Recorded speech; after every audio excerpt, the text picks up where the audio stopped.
Today being the first day that Baldur's Gate has launched on Arena, or rather, I guess not Baldur's Gate necessarily. Alchemy Horizons Baldur's Gate has launched on Arena.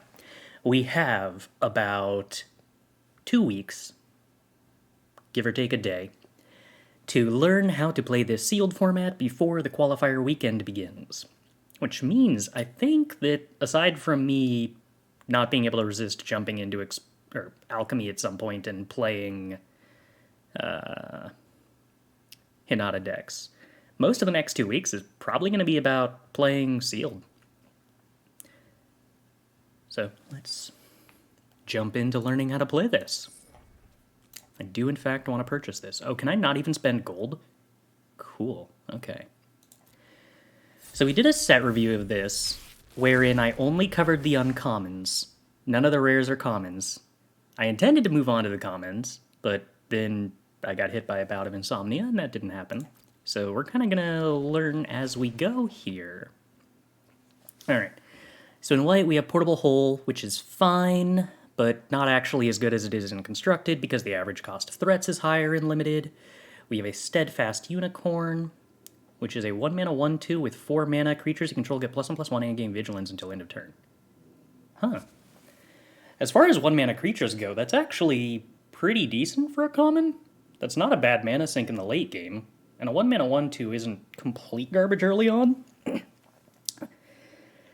But I also wonder if this is the kind of thing that you're often not going to want.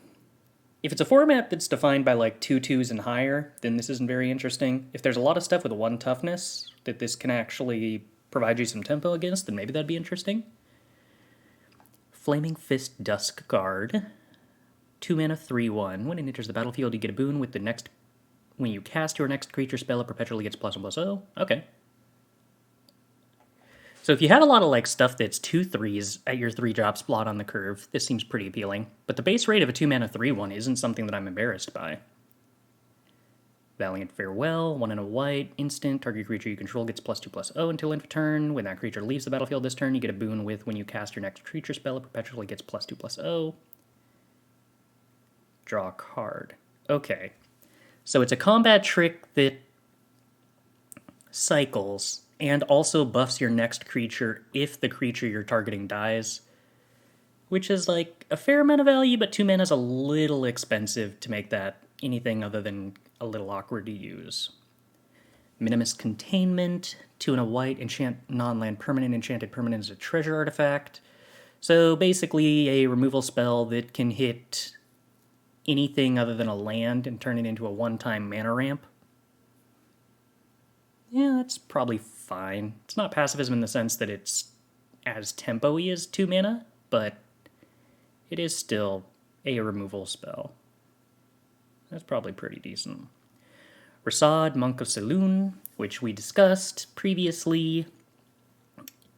It is just pretty good Banisher Priest, and all the specialized stuff that can make it a little bigger and do other random abilities is mostly just extra benefit that doesn't need to exist for it to be good, so it's just good. Blessed Hippogriff, 3 and a white for a 2/3 flyer. When it attacks, target attacking creature without flying gains flying until end of turn. A little below rate on the stats. And Tyr's Blessing, single white, target creature gains indestructible until end of turn. Okay.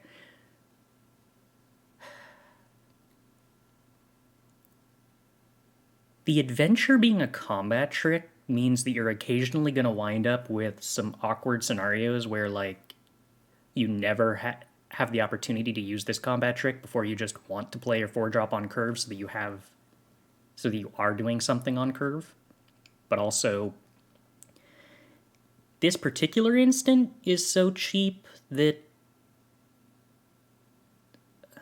the opportunity cost holding it up isn't very high.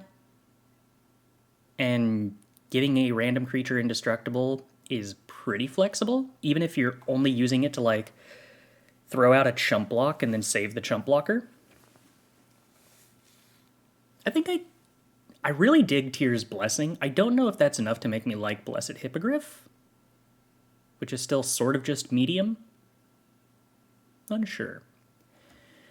Devoted Paladin, 4 and a white, 4/4 creature orc knight, Beacon of Hope. When it enters the battlefield, creatures you control gain +1/+1 and gain vigilance until end of turn.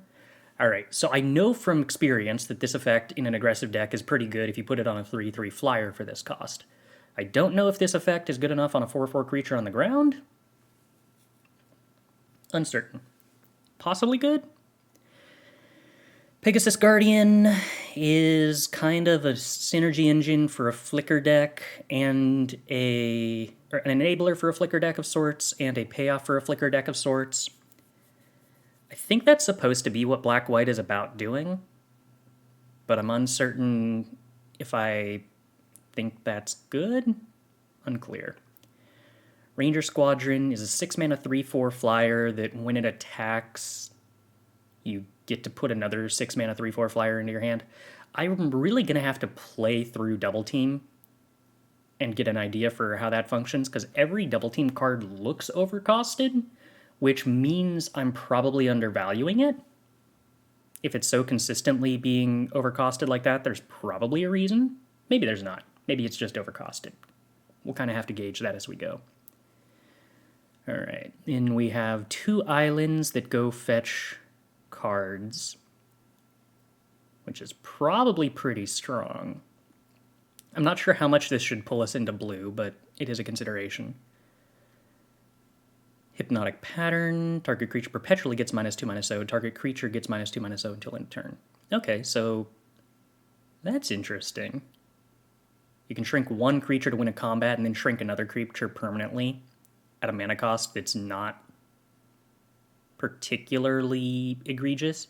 The awkward part is that I think that this would synergize better when your creatures have high power and low toughness, and blue is about the opposite of that. So, like, if you wind up playing a lot of 2/3s and 3/4s, then this doesn't help your creatures trade up like green combat tricks. And it doesn't help if your opponent just has creatures with more toughness than your creatures have power. I mean, you can probably still manage to finagle some 2-for-1s out of this, but it's probably going to be harder to do than with a green combat trick that is like more tempo positive and less 2-for-1-y. I don't know. There might still be room for this, but I gotta feel like it would be better as a blue support card than as a card that synergizes with other blue cards. Dragonborn Looter, 1 and a blue for a 1/2 that can loot for tap and 1 mana. That's...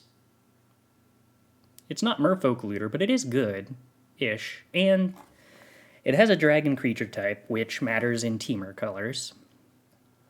Gilded Thief, 1 and a blue for a 1/1. Whenever it deals combat damage to a player, put a +1/+1 counter on it. 4 mana Gilded Thief can't be blocked this turn. I don't think this is great outside of other synergies.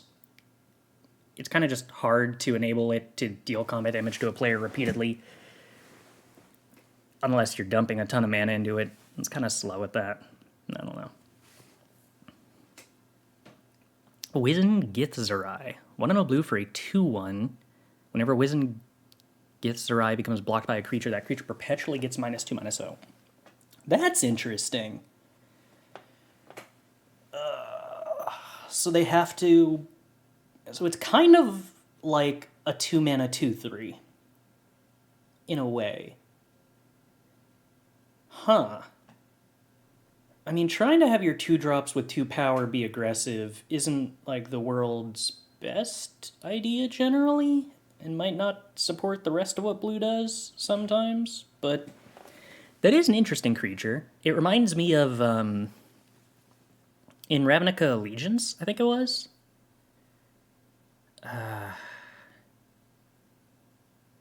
Yeah, I think it was Ravnica Allegiance. There was a black 2-drop that was a 2/1 that whenever it got blocked, the creature blocking it got -1/-1. And that card was pretty excellent. But part of the reason I guess that it was pretty excellent is that you couldn't block it with anything with 1 toughness ever, and you couldn't block it with anything with 3 toughness, or else it would trade. So it often traded for 3-drops. Whereas Wizened Githzerai doesn't kill 3-drops, but I guess It does nerf them. That might still be worse than I'm thinking of, though. Blur. 2 and a blue instant. Exile target creature you control, then return that creature to the battlefield under its owner's control. Draw a card. Okay. Charm Sleep. Good removal spell. Clever Conjurer. It's a mana dork, I guess. It also blocks. It's probably fine. Pseudo Dragon Familiar. 2 and a blue for a 2/1 creature dragon with flying. 3 mana target creature gains flying until end of turn. It's alright. The stats on all of our blue creatures kind of suck in general. Soul Knife Spy. 2 and a blue for a 3/2 when it deals combat damage to a player. Draw a card. Okay. Well, considering the stats aren't garbage, that's not that bad. Like, it's the kind of stats that you're probably going to attack and trade into a 2-drop with, but if you're trading into a 3-drop with it because you're on the play, then you're happy. And if you have some kind of removal spell to pair with it that actually lets it connect, then you're probably really happy. Water Weird, 4 mana 3/4. When it deals combat damage to a player, put a +1/+1 counter on it. If the top card of your library is a non-land card, otherwise you may mill a card. Wait, what? Okay. Am I reading this correctly that this doesn't actually tell you what the top card is? Not a flying. It goes well. Okay, so my understanding is this ability puts a +1/+1 counter on it, and if it didn't put a +1/+1 counter on it, you know it's a land.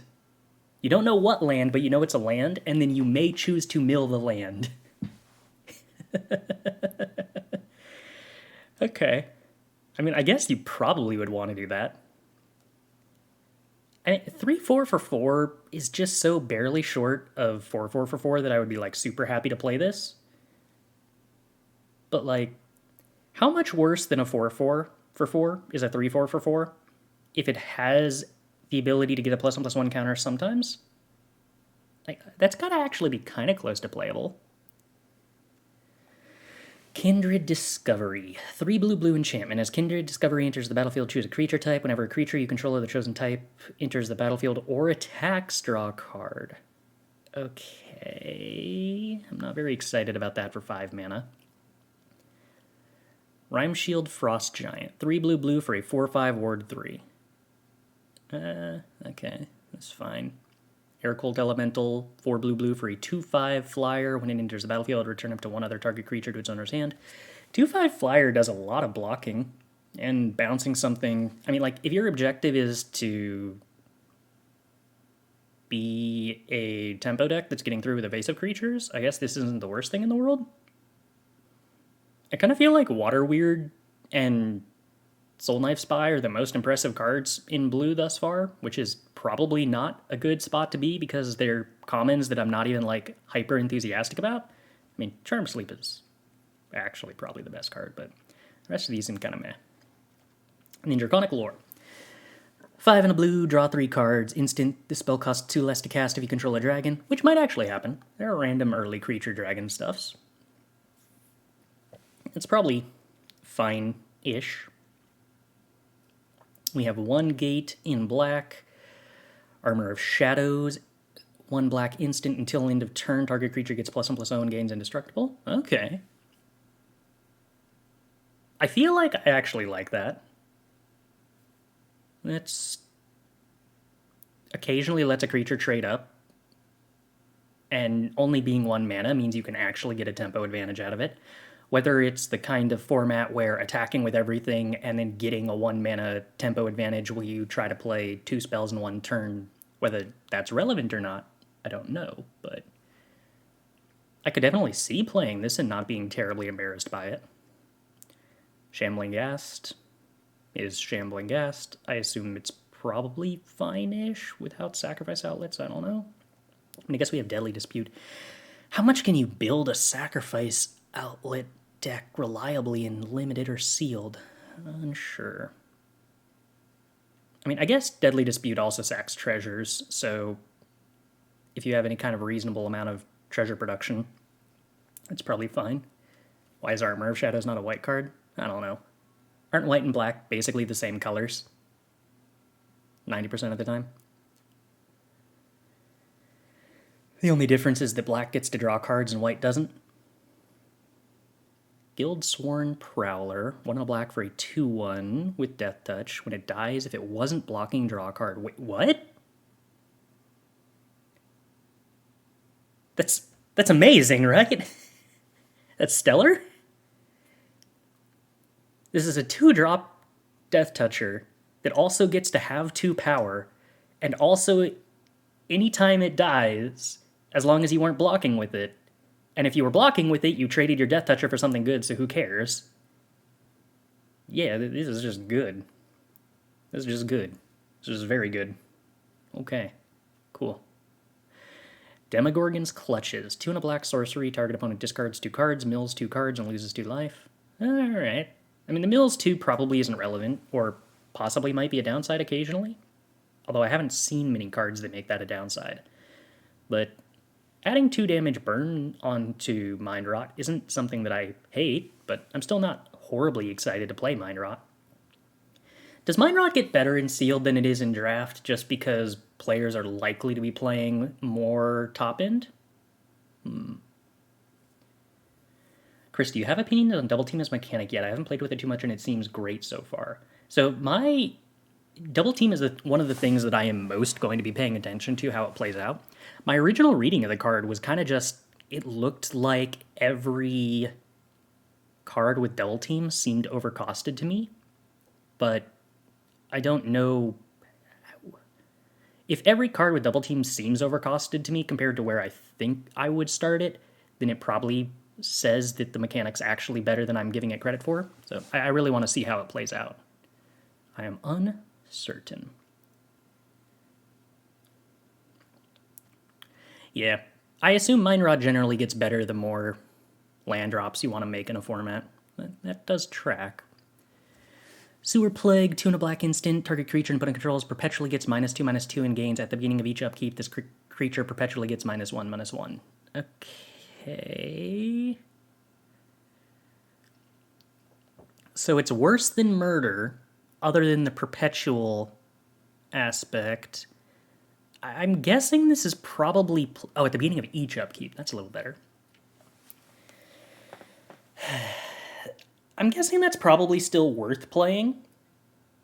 I don't know if it's great, but it is also sort of close-ish to Murder. I mean, is this better than a 4-mana Murder?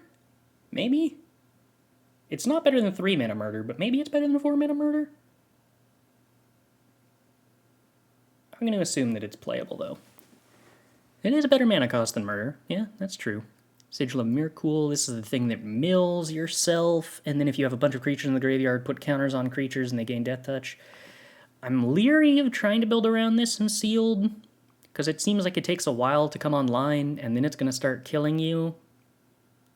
And it's also kind of slow, so I don't know if it kills the opponent faster than it kills you.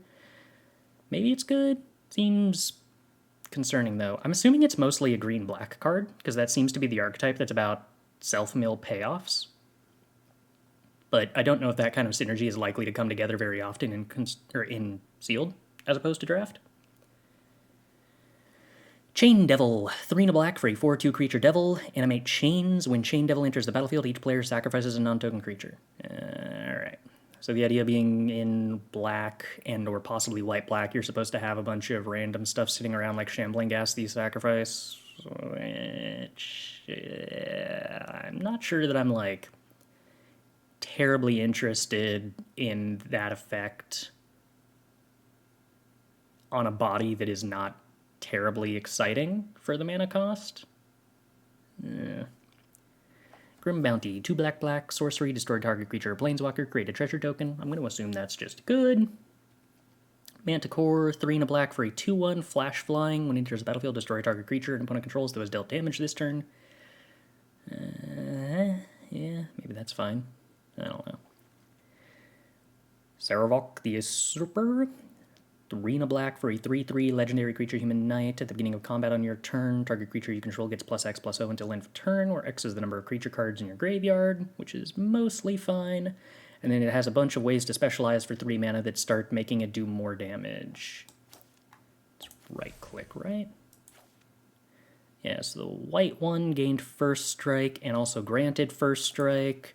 The blue one adds instants and sorceries to what it cares about. The red one has menace and grants menace. The green one has trample and grants trample. And the black one puts a creature into your graveyard from your deck, and then makes 2 duplicates of it, which makes its ability better. So this is Battle Rattle Shaman with +1/+1 and Specialize? Kind of, although the Battle Rattle ing is variable. I feel like this card is radically better in white than most other colors, other than red. Like, Menace and First Strike seem like the most relevant types here.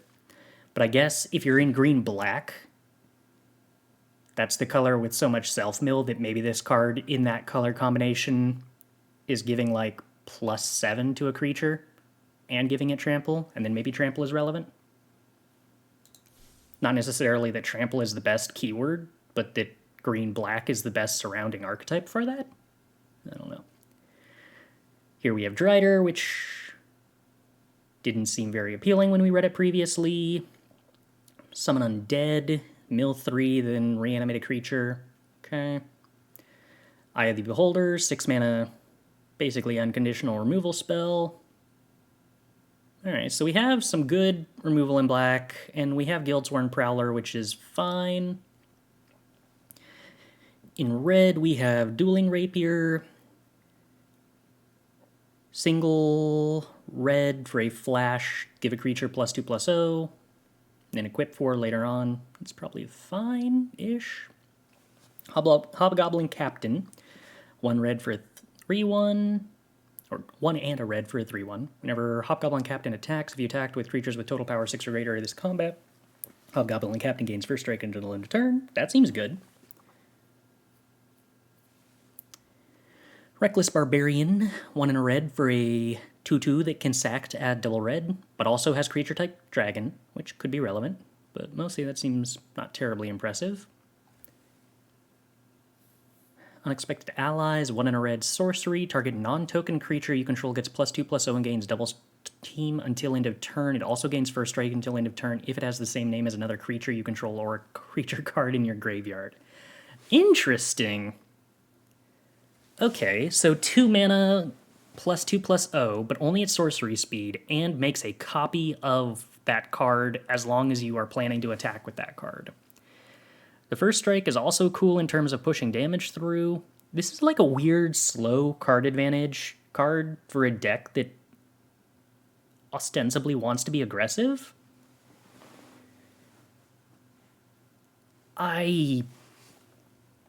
That doesn't seem like what that kind of deck wants to be about, but it does seem cool as an idea. I don't know what to think of this. My expectation is probably not good. I think it would be good if it was an instant and had more flexibility, but I'm not sure exactly how to play it.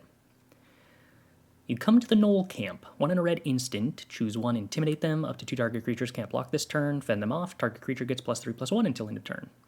Okay, so flexible combat trick. Combat trick's not adding very much toughness is awkward, and not being 1 mana makes it kind of tricky to double spell with. But intimidate them is flexible. I don't know. Not terribly excited, but I wouldn't be like horrifically embarrassed to play it either. You find some prisoners, 1 and a red, break their chains, destroy target artifact, interrogate them, exile the top 3 cards of the opponent's library, choose 1 of them until the end of turn. You may play that card and you may spend mana as though or mana of any color to cast it. So it's kind of like mill. I'm going to assume this probably isn't that good. Like, it's not very far off from Anticipate, except it's a little worse than Anticipate. And since I'm not very interested in running Anticipate, I'm assuming it's worse than Anticipate because if you hit something, you're obligated to play it immediately instead of being able to take a good card early and then play it later. But it does mill. Anticipate that mills 3. How should we feel about that? I don't know. Probably not relevant very often. Breath Weapon, deal 2 to each non-dragon creature. Uthgart Fury. 1 red red for an enchantment. When Uthgart Fury enters the battlefield, it deals 4 damage to any target, which can include players. That kind of makes it automatically played 100% of the time if it's in red. Damage isn't removed from creatures your opponents control during cleanup steps. I have no idea how to expect this to play out in practice, but my first guess would be this has to be like a bomb, right? Like, this is not the kind of thing we ever have to evaluate as Magic players, but my brain says, shouldn't this be incredibly strong? Kind of want to play red just to experiment with that card. Valor Singer, 2 in a red for a 2/3 creature tiefling bard, combat inspiration. At the beginning of combat on your turn, target creature you control gets +1/+0 until end of turn. Okay, so this is just a 3 mana 3/3 with upside. I love 3 mana 3/3s. Oh, well, not entirely. I guess it doesn't function as a 3/3 on your opponent's turn. Dragonborn Immolator, 3 in a red for a 2/4 creature dragon shaman. You can pay 2 to give it fire breathing. And when it dies, your next creature spell you cast gets pumped by the power that it had when it died. Not terribly exciting, but probably fine-ish, maybe. And is dragons. Jaded Sellsword, 3 in a red for a 4/3 creature dragon warrior. When it enters the battlefield, if mana from a treasure was spent to cast it, against first strike and haste until end of turn. Well, okay, so if you have any reasonable amount of treasure production, I'm fairly interested in that. 4 mana 4/3 with haste is appealing. 4 mana 4/3 with haste and first strike is excellent, and a 4 mana 4/3 base rate is fine. It's fine. So the fail case there isn't that embarrassing. Young Red Dragon. Adventure, 1 in a red, bathe in gold, instant, create a treasure token. And then 3 in a red for a 3/2 flyer with can't block. I kind of dig this. This is a lot of flexibility, and as long as you're anticipating being more aggressive than your opponent, 4/3 or 3/2 flyer for 4 is not bad. Not being able to block is a bummer, but you don't really want to block with that kind of a stat line creature anyway. Maybe I'm overrating the effect of making a treasure for 2 mana because I'm used to that being strong and constructed. Whereas in Limited, not playing to the board on turn 2 is a higher cost. But like, still, that's got to be pretty interesting. Also sort of synergizes with stuff like Jaded Sellsword, I suppose. Faraday's Fireball, 3 red red for an instant, deals 5 damage to target creature or planeswalker, the royalty 20, deals 2 damage to each player, or deals 2 damage to your opponent slightly over 50% of the time. Yeah, okay. Removal spell that lowers your opponent's life total is probably reasonable-ish. Earth Cult Elemental, 4 red red for a 6/6 creature elemental. When it enters the battlefield, roll a d20. Each player sacrifices a permanent, each opponent sacrifices a permanent, or each opponent sacrifices 2 permanents. That's probably fine. This is probably better if you have treasures as an archetype, because that lets you cast the 6-drop more readily and also gives you stuff. I guess it can just blow up lands, so it's not actually that good. It's mostly just a 6/6 with flavor text in the vast majority of situations. 6/6 no keywords is not something I would be terribly excited to run, I don't think. Earth Cult was quite good in AFR? Yeah? Is that just because a 6 mana 6/6 stat line wise lined up well in the format? Oh, I see. If you could like play enough treasure to play this on turn 4 when your opponent only has 4 lands or whatever, then the ability might be really appealing. Got it. Okay. Yeah, maybe. It definitely seems like we have less treasure here, as a general assumption about the format. At least from this pool, that is probably what I would initially assume. Alright, and then in green, you line up the shot, choose one. Conjure a card named Plummet into your hand, conjure a card named Naturalize into your hand, or draw a card. This has to be something that you're just willing to play in every sealed deck, right? Having the flexibility of either 1 mana draw a card, or 3 mana destroy target creature with flying, and then occasionally blow up an artifact or enchantment. I feel like 1 mana draw card is flexible enough that you just should be playing this.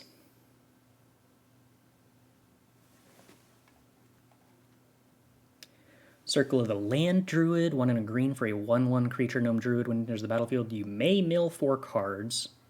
When it dies, return target land card from your graveyard to your hand. That's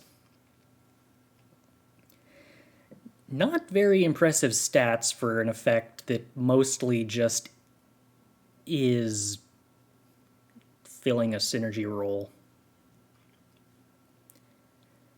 I don't think that I'm super interested in that, outside of like if I was going to be truly dedicated to green-black self-mill. Scaled Nurturer, 1 and a green for an 0/2 Dragon Druid. Tapped at a green. When you spend this mana to cast a dragon creature spell, you gain 2 life. Okay. That seems entirely reasonable. Casting dragons is probably what I already want to be doing with my ramp.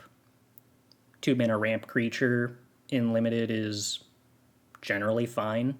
The toughness here isn't really high enough to block things super effectively like some other 2 mana dorks that I've seen, but gaining life is kind of like having blocked things, which is pretty reasonable.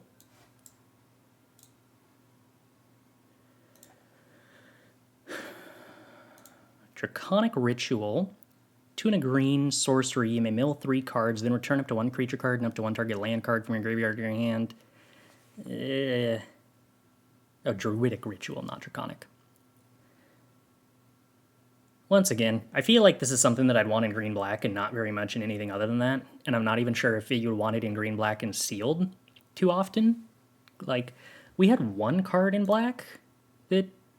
I guess we had more than 1 card. So we had Summon Undead, we had Sarevok the Usurper, we had Sigil of Miracle were our payoffs for self-mill. And of those, I guess maybe Summon Undead if we have some crazy expensive bombs. And definitely Sarevok are our payoffs. I guess like Sarevok sort of synergizes with Circle of the Land Druid in a sense. I don't know. Follow the Tracks, 2 and a green, sorcery, conjure a card of your choice from Follow the Tracks spellbooks onto the battlefield. Okay. Okay, so it just goes and gets a gate. You get 3 random colors of gates, and it puts it into play. So it's a ramp card that also eventually draws you another card, and probably fixes your colors. Maybe? So it's got a 60% chance of getting the color you want, assuming you have 1 color you want. That might be interesting. That might be interesting. Owlbear Shepherd, 2 and a white for a 1/4 at the beginning of your end step. If you creatures you control have total power 8 or greater, draw a card. I think that I'm on board for this card.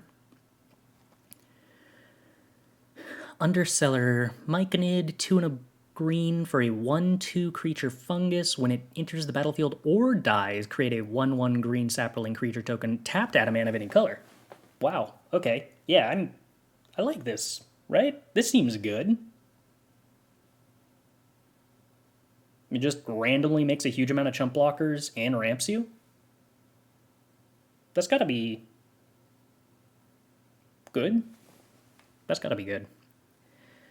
Ambitious Dragonborn, 3 green for a 0/0 creature dragon barbarian. When it enters the battlefield with X +1/+1 counters on it, where X is the greatest power among creatures you control and creature cards in your graveyard. Oh. Huh. That's high variance, but interesting. Curious, curious, curious. That's certainly a lot of incentive to go into self-mill.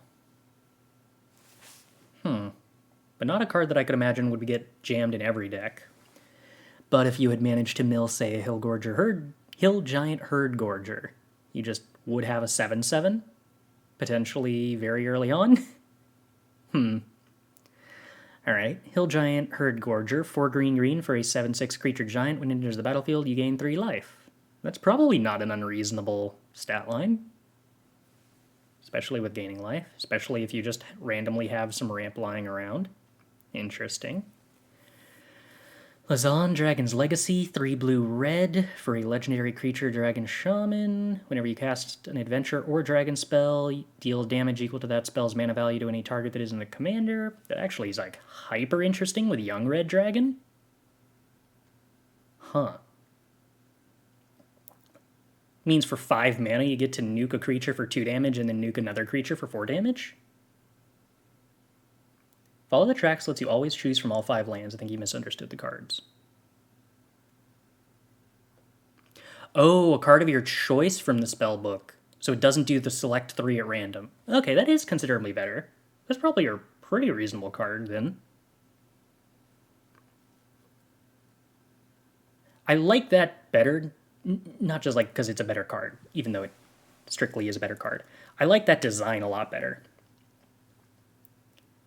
The random nature of hoping that you get offered the colors you want seems like a way to get hosed that is not particularly interesting. And adding fail cases for cards that don't create interesting scenarios is not particularly cool design, I don't think. Alright, we got Ragadraga Gorgut's Boss. 2 red and a green for a 4/4 legendary creature human boar. I do love me a 4-mana 4/4. Each creature you control with a mana ability gets +2/+2. Okay. Whenever a creature you control with a mana ability attacks, untap it. Okay. Whenever you cast a spell, if at least 7 mana was spent to cast it, untap target creature gets +7/+7 against trample until end of turn. I don't have a lot of stuff I could spend 7 mana on, unfortunately. But I am interested in the part where this turns my Scaled Nurturer and my Myconid into bigger cards. And gives them Vigilance. And also is just a 4-mana 4/4, which isn't a bad base rate. Corlessa Scale Singer, green and blue for a 1/4 legendary creature Dragon Bard. You may look at the top card of your library anytime. You may cast dragon spells from the top of your library. I feel like I'm getting pulled pretty strongly into Temur dragons here. We have questions about human boars. That is a very curious point, yes. Why is this a human boar?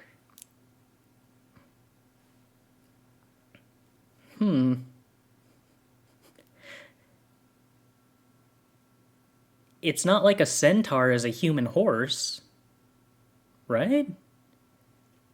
And it's not like dragon... Is it Dragonkin? Dragonborn? I think it's Dragonkin. Is it not? Is it actually Dragonborn? It's a wereboar. Okay. And werewolves are human wolves. You know what? Okay, that tracks.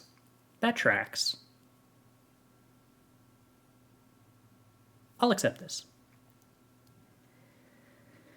This just lets you cast the dragon spells off the top of your deck, but also as a 1/4, which is reasonable.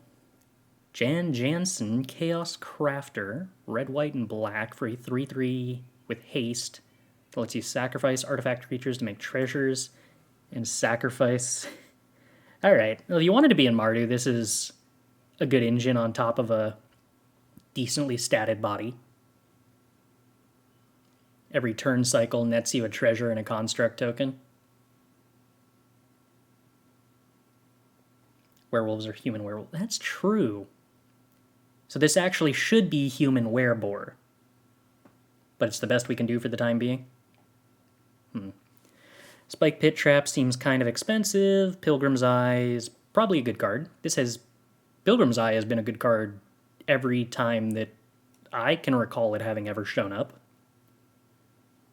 I see no reason for that to have changed. Although, admittedly, last time I recall playing it was a hyper slow format. But still. Oh, and we got 2 of them. Interesting. Fraying Line. 4 mana artifact. When Fraying Line enters the battlefield, put a rope counter on target creature you control. At the beginning of each player's upkeep, that player may pay 2. If they do, put a rope counter on a creature they control. Otherwise, exile Fraying Line and each creature without a rope counter on it. And remove all rope counters from all creatures. Wait, what?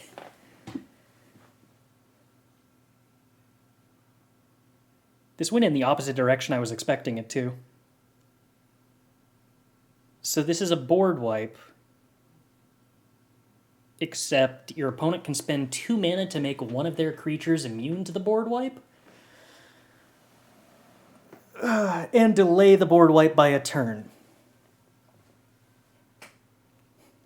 Is this good?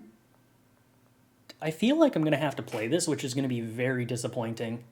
Because I need to know if this is good, and I can't tell by reading it.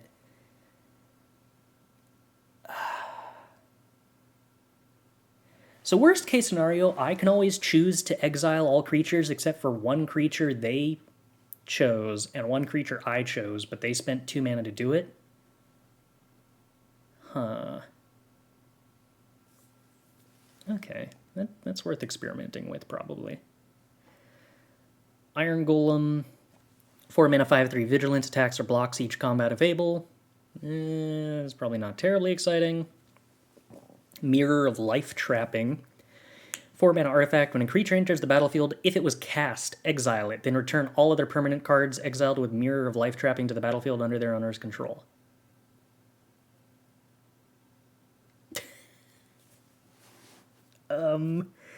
Okay, so we get way more ETBs for both players out of everything. And also the most recent creature cast can never block. This doesn't seem worth a card in 4 mana.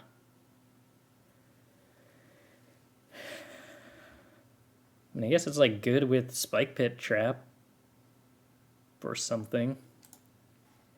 And it's also good with Meteor Golem. Okay, so let's operate under the assumption that I'm probably supposed to be in Temur.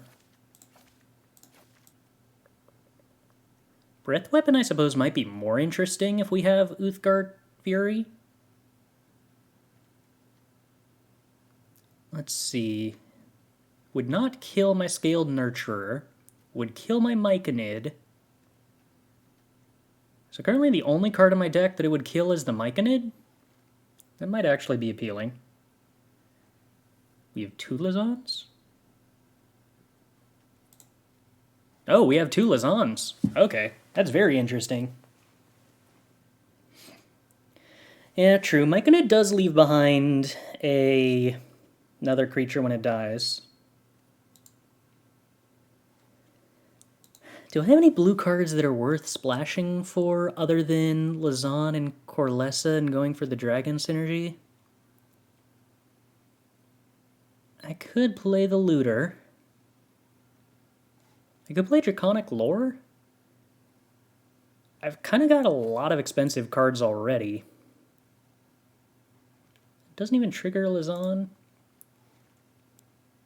I sort of feel like I'm probably supposed to play Reckless Barbarian with 2 copies of Lizon. I don't plan to sacrifice it very often, but I guess with a bunch of expensive cards, there might be a reason to do so. And also, we desperately need more 2-drops. I want to play more 2-drops, but I also want to play more dragons. It's a tricky sort of middle ground to try to weather. So what do we have in terms of dragons for the Lizons? We have the other Lizon, which isn't ideal. We have Corlessa, we have Scaled Nurturer.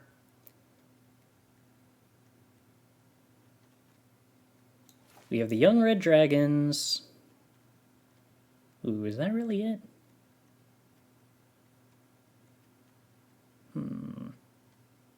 Oh, and the Reckless Barbarian. Which is kind of fine. I'm going to assume we have enough expensive stuff that I'm probably just supposed to be playing more cheap cards rather than more expensive cards. Don't understand how the rope works. Okay, so we play rope. We put a counter on one of our creatures that essentially makes it immune to the board wipe. On the opponent's turn after they untap, they can pay 2 mana to put a counter on one of their creatures to make it immune to the board wipe, which also delays the board wipe. The board wipe happens whenever a player decides not to put a counter on it, which means both players have the option to always choose the board wipe goes off at the beginning of my turn.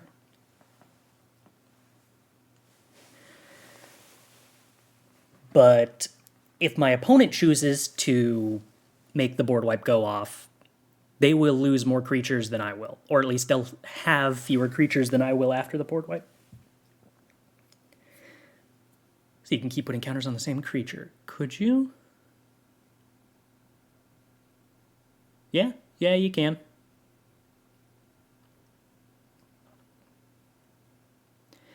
But presumably you would never do that, because if all of your creatures are immune to the board wipe, you should probably just make the board wipe happen.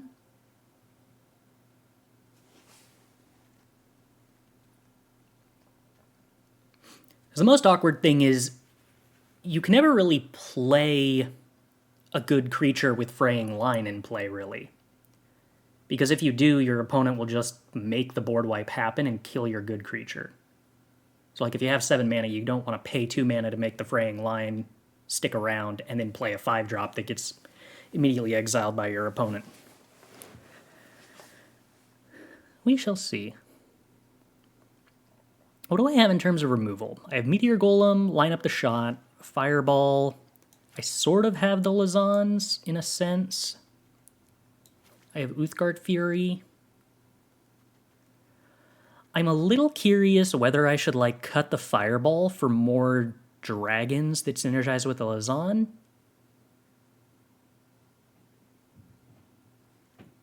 Let's see. I've also added Hobgoblin Captain dies to Breath Weapon.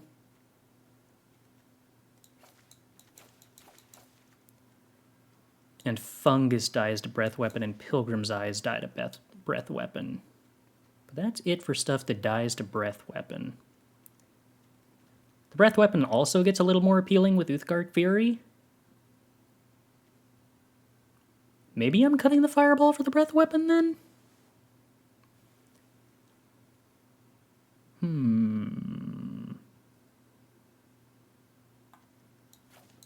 Alright. I'm willing to give that, like, an attempt.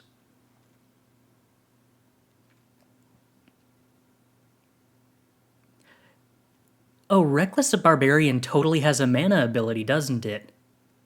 It gets buffed by Ragadraga. It's going to take me a second to figure out how to say every time. Huh. So this totally becomes a 4/4 with Vigilance.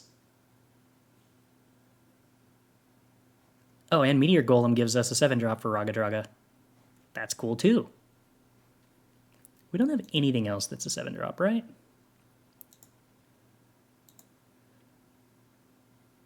Nah, regrettably. Alright, and that brings us to the question of... I have 2 blue gates. Should I play those? How many color fixers do I have? You make mana of any color, you fetch basics. You make mana of any color, you only make green mana.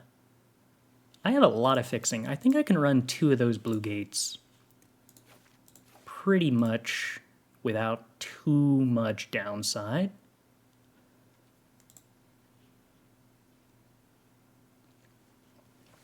Okay, chat, what do we think? Should I be trying to figure out a way to play the Faraday's Fireball? Are there any other cards that we should consider that I've missed? I don't think Ambitious Dragonborn is something that I'm interested in playing without any kind of self-mill effect. I'm sort of interested in Jaded Sellsword. I'm less interested in Dragonborn Immolator. That's mostly because of the Lazan, not something that I think would be the case, generally speaking. What do we think? We good here? Oh, shoot. You know what I should have done? I forgot to do this. I think there's some way that I can export this deck, right? I really should have posted the first pool.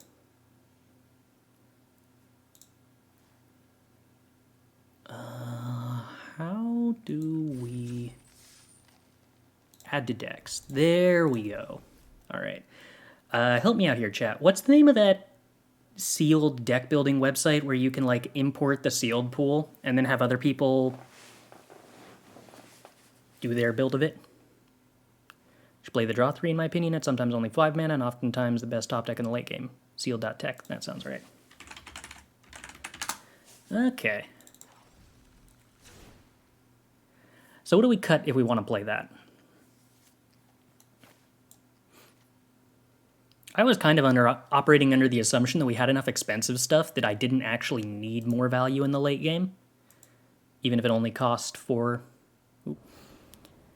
Alright, so we don't have any green mana, but we have a Pilgrim's Eye, and that seems pretty reasonable. We have a Lazan. We have a Breath Weapon. Doesn't synergize with Pilgrim's Eye necessarily, but we're technically doing things. I'm not sure how to feel about not having a 2-drop, but maybe that's less important when we're not on the play. Or rather, when we're not on the draw.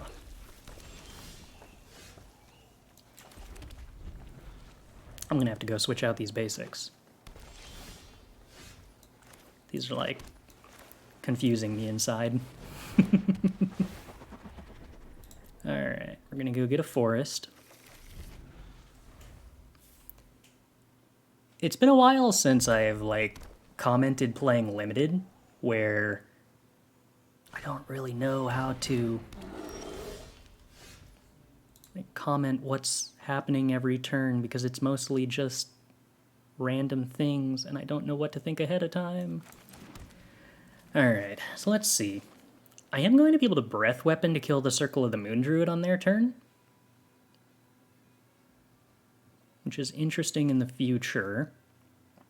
For the time being, would I rather ramp with Follow the Tracks, which interestingly doesn't actually deck thin at all, or jam the Valor Singer so that my Pilgrim's Eye starts getting in and I'm representing blocking the Circle of the Moon Druid? I feel like representing blocking the Circle of the Moon Druid is something that's probably supposed to be pretty important to me. I don't actually want to block it. I'd rather stick around and get more value out of Breath Weapon. But like if I can bait my opponent into not attacking with it, then it's less damage that I've taken overall. Do I enjoy Limited? I enjoy Limited a lot, but it also tends not to get as much in the way of viewership, and I think that I have a harder time figuring out how to make engaging content while playing it. I really don't want to take this damage. Will Breath Weapon not find value in the future? I don't know. Maybe it won't. Well, it definitely won't find value against that. Oh, that's really regrettable. I could have played the Earth Cult Elemental here if I had played the ramp spell last turn.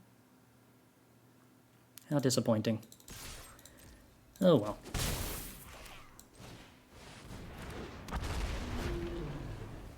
So when we play Follow the Tracks, we will need another green source, because we do have double green spells in our deck.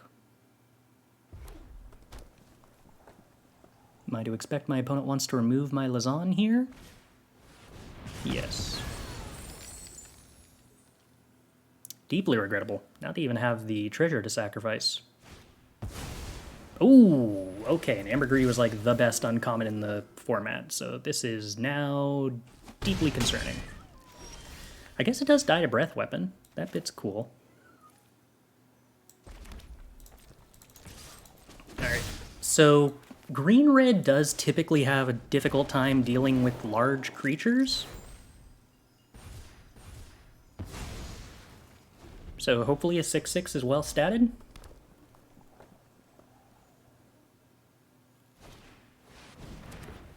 What are you? Whenever it attacks, double the power of each dragon you control until end of turn, which is Dragonborn Immolator, which is pretty good. Scaled Nurturer lets us do 2 damage with Lazan, but not necessarily this turn.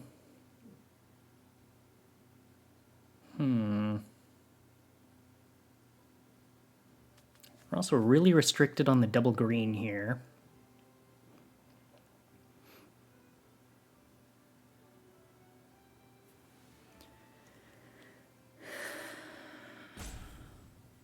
So it can attack and represent trading with the elemental, which I'm not excited about.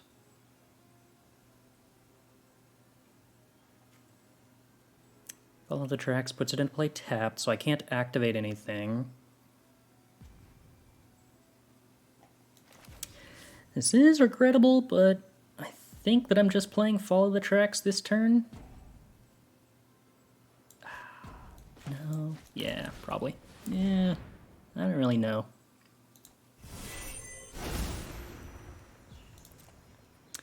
I don't really have any terribly good options this turn. Other than, I think, chump blocking the Dragonborn. Well, no, depending on how they do this, I guess they have to pump the Dragonborn before attacking. Otherwise, it dies to Earthcult. Yeah. So they do this. Then they attack with everything. Oh, yeah, they don't attack with the Ambergris. Okay.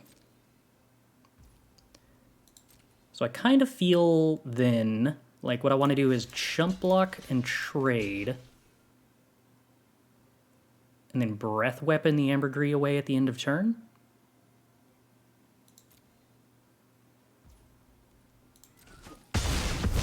And I've kind of got long-term card advantage potential because of the gates.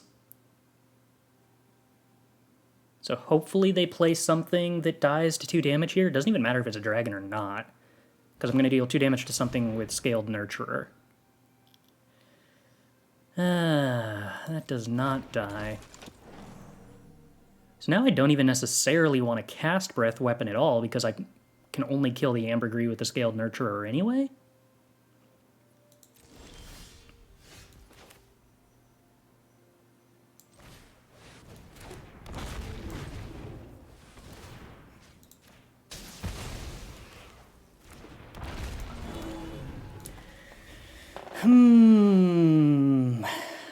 So I've got card advantage potential here, but not a lot else.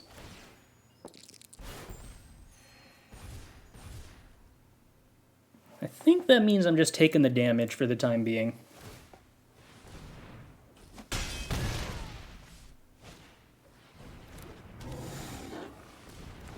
Okay, well, these two do die to Breath Weapon. That's cool. That's cool. That's cool.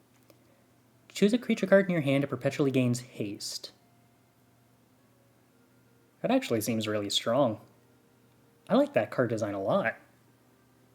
And this gets bigger if it's got more creatures. Oh, so I'm actually going to have to Breath Weapon this turn then.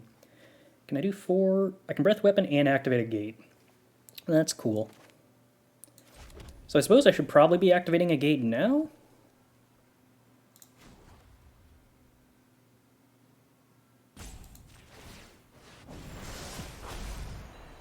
So I could play Raga Draga, which pumps the Scaled Nurturer, doesn't do any other damage to anything. Would it be better for me to Breath Weapon this turn? Should I Breath Weapon now so that they can't give something haste with the Warcaller? And I'm still taking 4 damage, possibly more. Are we fine with this? Probably.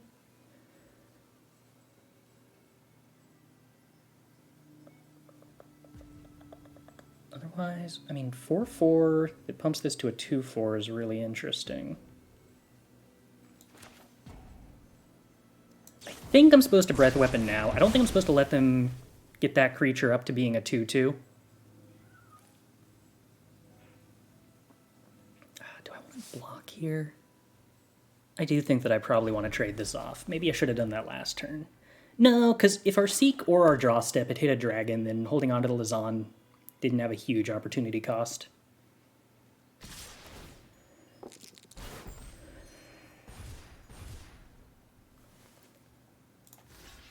Yeah, I think I just got to trade this off this time around.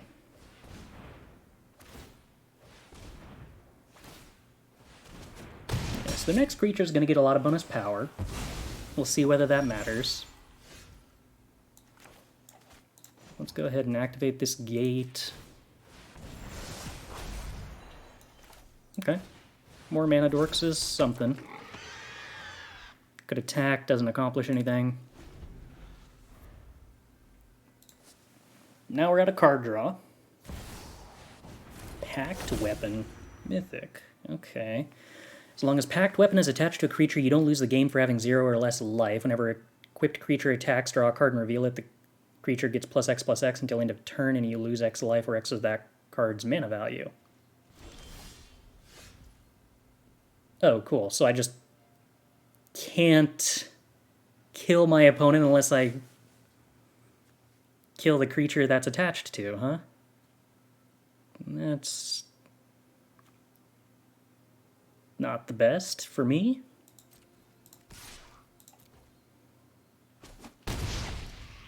And they chose not to discard the card that was in hand, although I guess there wasn't any point until they're actually going to get to attack with it.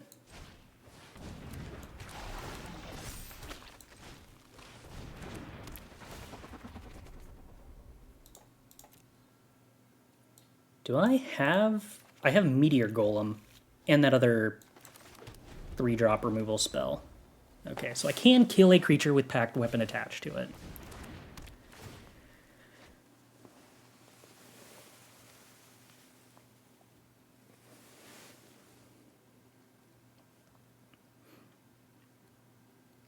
And we have a significantly lower chance of drawing lands than our opponent by virtue of having thinned ourselves quite a bit. Okay. Very well, opponent. What kind of combat trick do you have in mind here?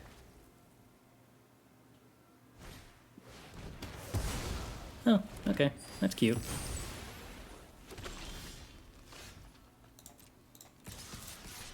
Hill Gorger Giant, or rather, Hill Giant Gorger. Decent draw that certainly makes our opponent's life a much more precious resource, quite a bit quicker.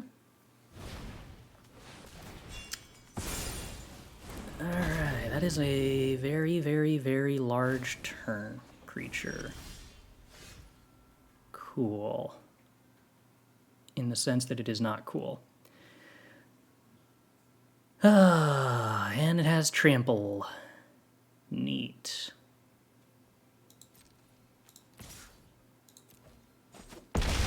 So I just have to top deck a removal spell for that this turn or I can't win? That's,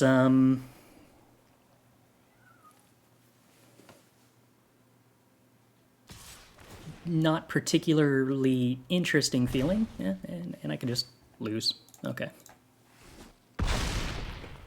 This is not a card that I think that I'm going to spend much time enjoying. Wow, that's pretty dumb. Okay.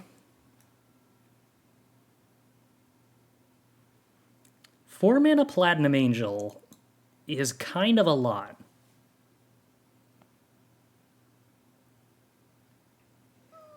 I do not like Pact Weapon from a design standpoint thus far. It does not feel like a card that creates interesting games. But... I suppose we'll see. Yeah, without the you can't lose text, I agree that that seems kind of interesting. Hello, kitty. Hello. Alright, do I want to line up the shot to draw a card here? Or would I rather do that next turn? I can probably do it next turn. I don't think there's a lot of benefit I get to playing the gate first, because I don't think I have a lot of 2-drops that I can play here. But, oh well. I guess we technically don't let the opponent know that we have line up the shot, and if we drew this land, then I could potentially get a plummet, depending on what the opponent grabs instead.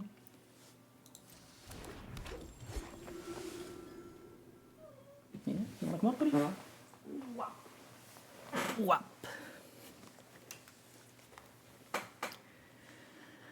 Alright, so Steadfast Unicorn attacks. Vakona was the one that exiles stuff from graveyards and then does stuff, and then like reanimates sort of what it gets back. Oh, bye kitty. Alright, let's draw a card. Play a mountain, play a Pilgrim's Eye, hope the opponent keeps playing more creatures so that our fraying line should be busted.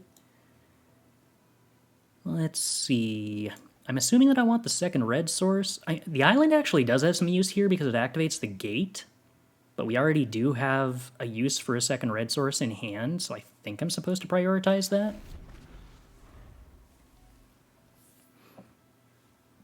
I'm kind of hoping my opponent just like plays a third creature here, because fraying line should be pretty busted at that point.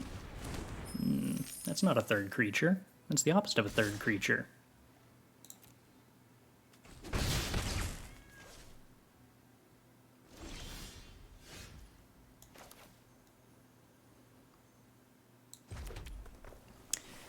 Now let's see. Do we just jam the fraying line? Is that the life we're about right now? I kind of think that's the life I'm about, maybe.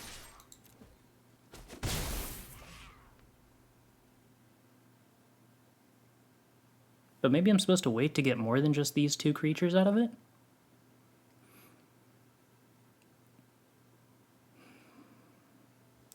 I don't really like the idea of spending my turn playing out two creatures otherwise, and this isn't like a Wrath in the sense that I can just wait for my opponent to hyper-overextend into it. I think I'm kind of forced to play it on curve.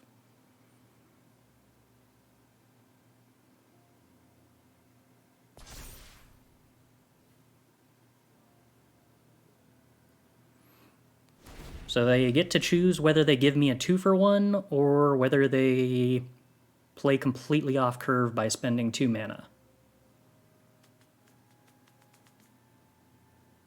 And even if they spend 2 mana, I can still just let the fraying line happen and take my 1-for-1. Admittedly, it's a 1-for-1 that kills a unicorn, but attacks that also stops them from playing creatures that only costs 4 mana would still be a reasonable card. You want out, kitty?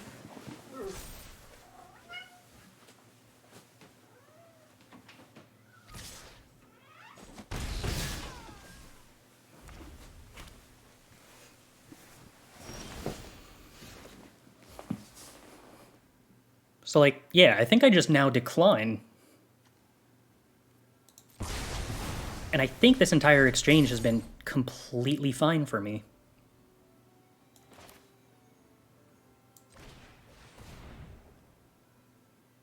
So what do we got on top of my library? Ooh. Not a land, but a good card nonetheless.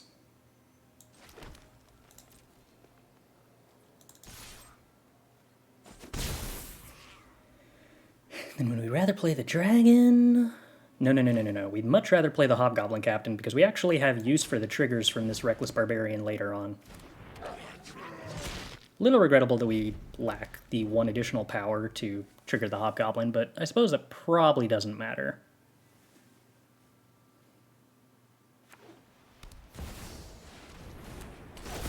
Pact-bound Duelist.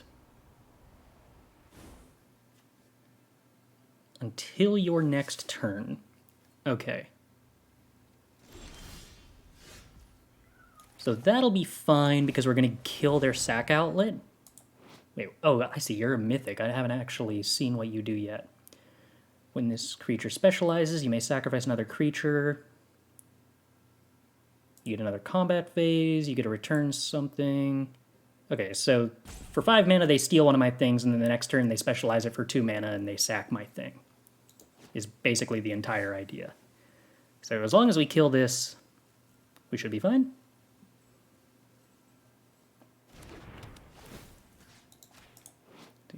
What does it get? Additional combat phase. Return a creature to the battlefield with haste, and if it's bigger, if it's bigger than 4 mana value, gets sacrificed. Get back an instant or sorcery. Draw 3 cards unless your opponent pays 5 life. And it's an 8/8.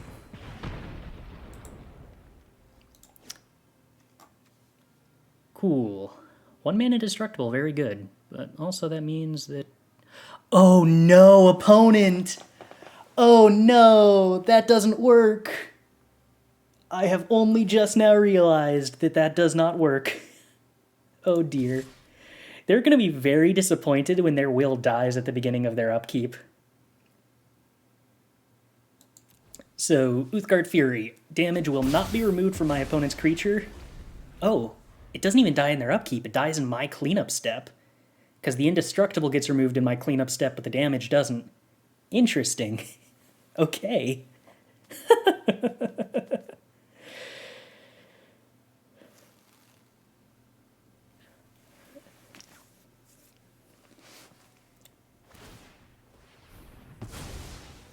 Yeah, alright, so they can exile their Viconia.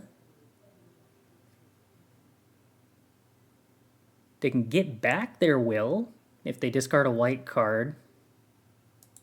And it goes back to their hand.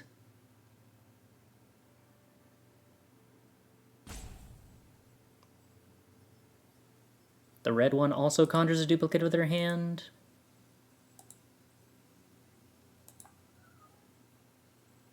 Okay, so the blue one gets an instant or sorcery, and every other specialization puts the will back in their hand. Got it.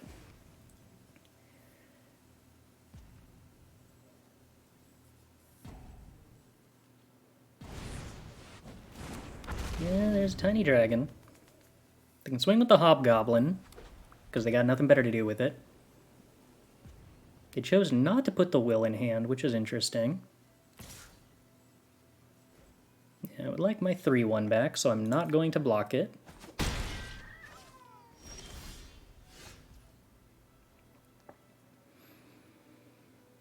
All of my creatures are basically invincible. Is this only if you attacked? Okay, so we can trade with their Viconia, but like I'm pretty sure we actively want to trade with their Viconia. So swing with everything. The cool thing is they can't even block the Corlessa because of the Youth card. It would actually lose toughness forever. That's delightful. Alright, do we play the Earth Cult Anvil? Earth Cult Elemental. It's got 1 less power. But I potentially make my opponent sacrifice something. And I would very much like them to not have 7 mana. So I believe making them sacrifice something is actually beneficial for me.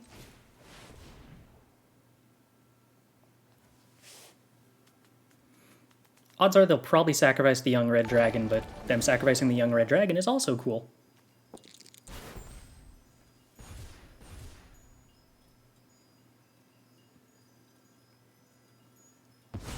Okay, so now even with a land drop, they can't specialize Viconia and play Will.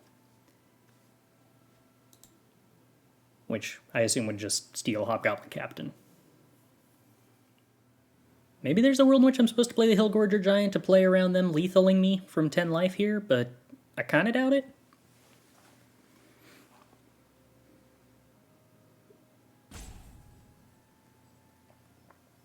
It's cool that the Corlessa telling me that I had a mountain on top of my deck meant that I could safely play Earth Cult Anvil, and even if it made me sacrifice a permanent, I could sacrifice a land and not have to worry about throwing off my mana to play the Hillgorger. Or Hill Giant Herd Gorger. Goodness. Okay, what do we got here? Viconia. Conjure duplicate of this. I'm gonna lose life. This does not steal something. and give it haste. Does it untap it? No, it does not even untap it. Interesting. But it could steal the Pilgrim's Eye and stop me from having blockers. And also, that happens to be exactly 7 damage. Goodness gracious. Opponent. That's actually, like, lethal if I didn't have a way to gain life. That's impressive. Do you do anything? No. Alright, well. Do I want to swing with you this turn? I might not want to swing with you this turn. Maybe I'm just swinging with the Earth Cult Elemental this turn. I think I can get more damage through if I swing with the Hobgoblin Captain next turn. Maybe that isn't entirely true, but I think it's true. Alright, and let's also gain some life so that we do not get killed.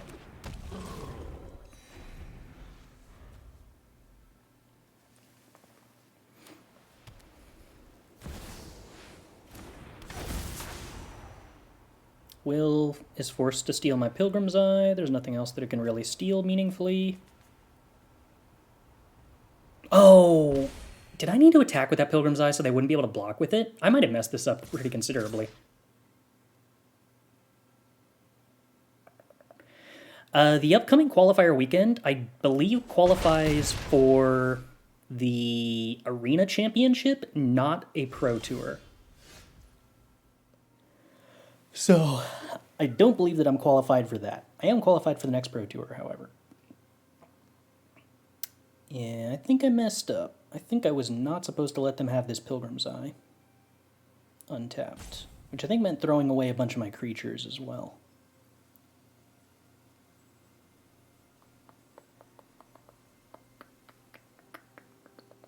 So the young red dragon can't block. Now let's start by playing this. I suppose it's good to know that we can't cast that adventure. That was something that I was curious about the rules interactions of. But yeah, mostly we're dead here, huh? Till the end of the next turn. Wow, that's good.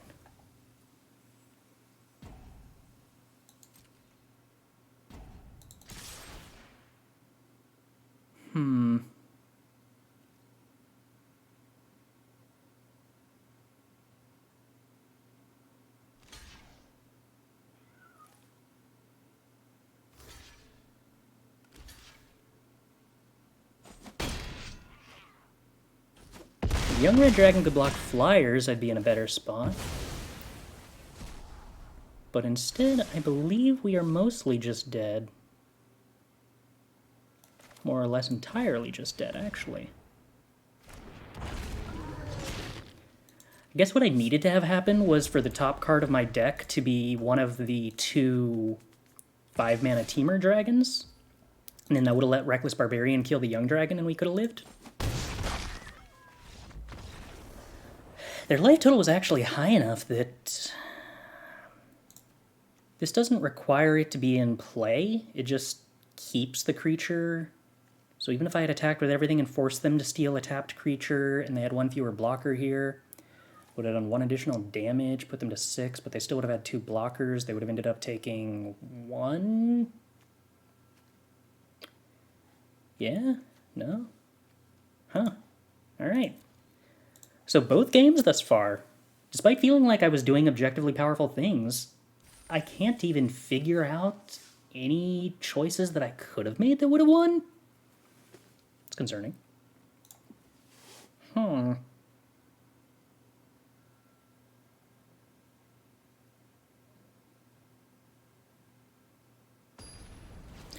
So what are we learning then?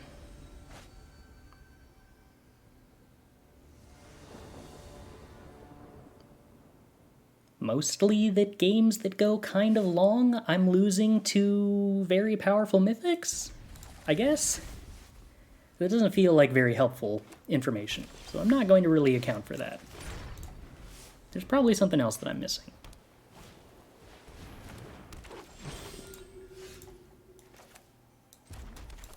Alright, but here we get an early Uthgart's Fury.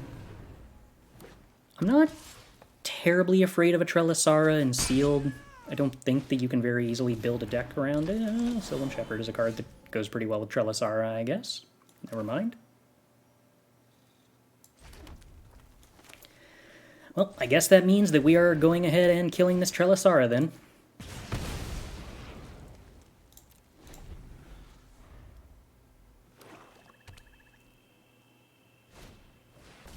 We got our Lazans, but nothing to synergize with them yet. Opponent's gaining a lot of life. Okay.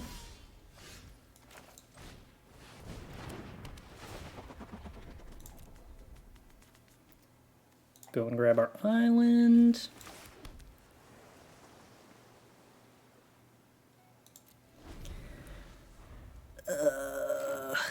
Let's see.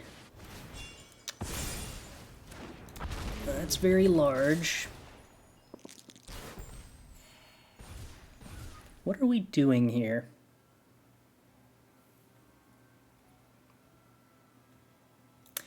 So the Fury did actually matter that game, because it did force the opponent to not make blocks that they would have otherwise wanted to make. Them not making those blocks weren't relevant, but it did still impact the way the game played.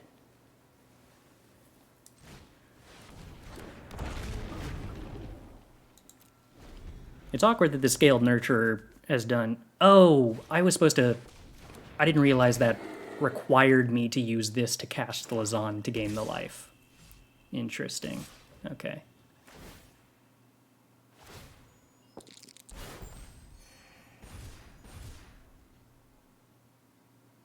Alright, well I definitely can't let them have the Skanos, so I'm pretty sure we're blocking that.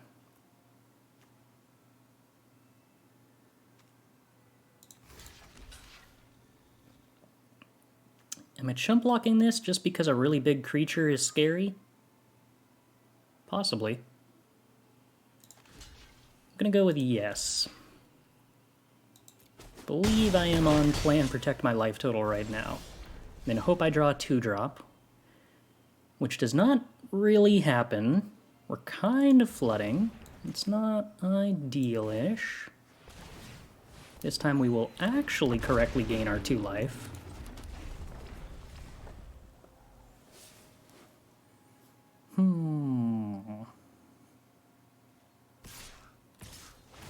Do I wish to trade my Lazan with an Owlbear?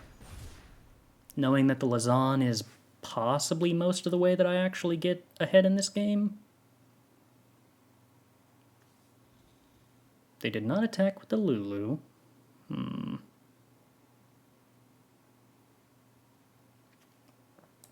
this specialize into something that jumps creatures? Yes, and also does a lot of damage.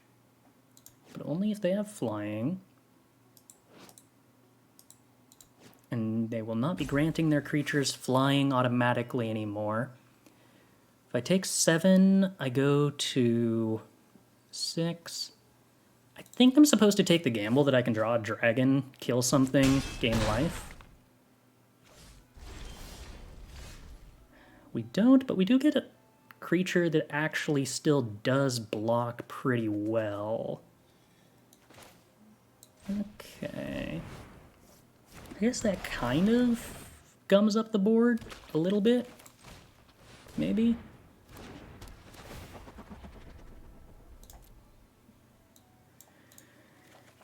Ugh. Maybe I was supposed to play fewer than 17 lands with this many mana dorks? Possibly?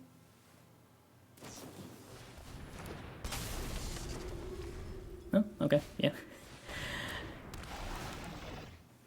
So I guess if they had flashed that in, I wouldn't have gotten to search for the mountain.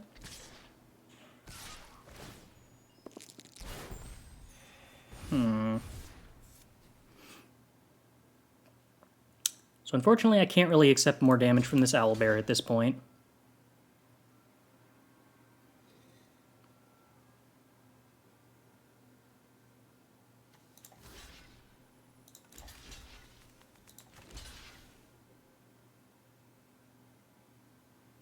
If I block like this, it lets them kill the Pilgrim's Eye and the 1/1 and just leave me with the Myconid, which isn't exciting. I don't know if I have a good alternative. Well, Okay, I guess I can let them keep the Sylvan Shepherd and then just block the Archivist. Then they only get to kill one of my things. And I'm preventing the same amount of damage.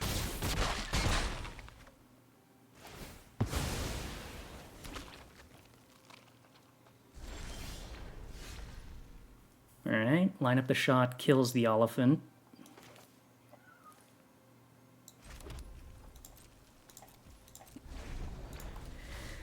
Which, there's a chance they specialize to try to do more damage, so I'm kind of trying to leave it around to get them to discard a card before I plummet it.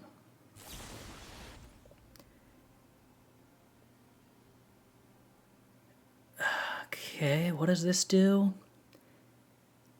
They blow up my enchantment, they blow up my Pilgrim's Eye, they get 2/2/2 knights, and they draw a card.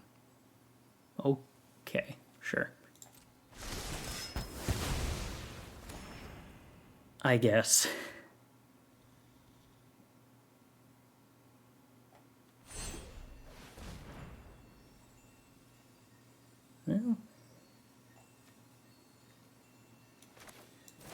Well, you get to blow up the Oliphant, and then I don't know what we do after that. Probably just lose. I mean, we could still top deck a 6-drop, as long as it's big enough. That could be meaningful. Alright, don't want to take the 1/1, don't want to take the damage. Is it better to keep around a 1/1 or keep around the possibility of gaining 2 life? I'm going to guess it's better to keep around the 1/1. Alright, well, I can block one of their things and then take 5 damage, so we have died.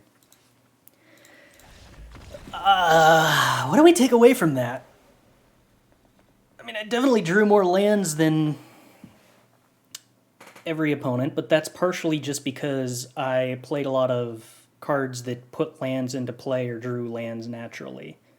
So that's not even necessarily me flooding out.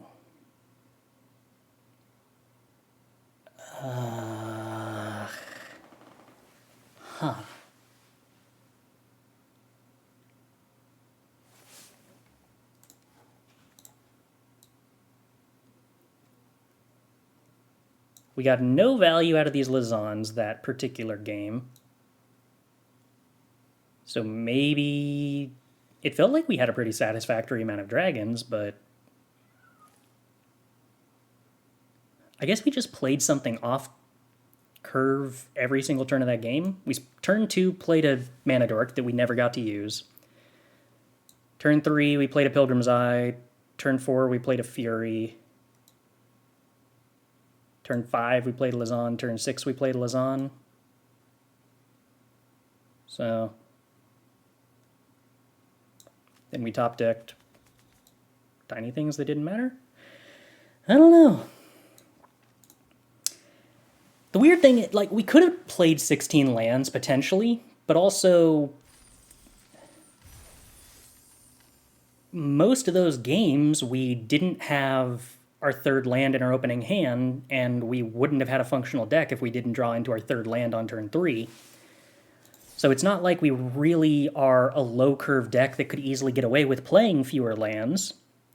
We also had 2 gates and a third type of gate ramp spell.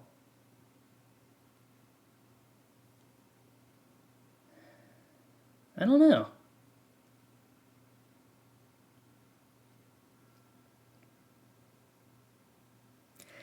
I mean, every single one of those games that we lost, we got blown out of the water by a rare or mythic that just like 3-for-1'd us. And we didn't have an appropriate way to actually recover from that.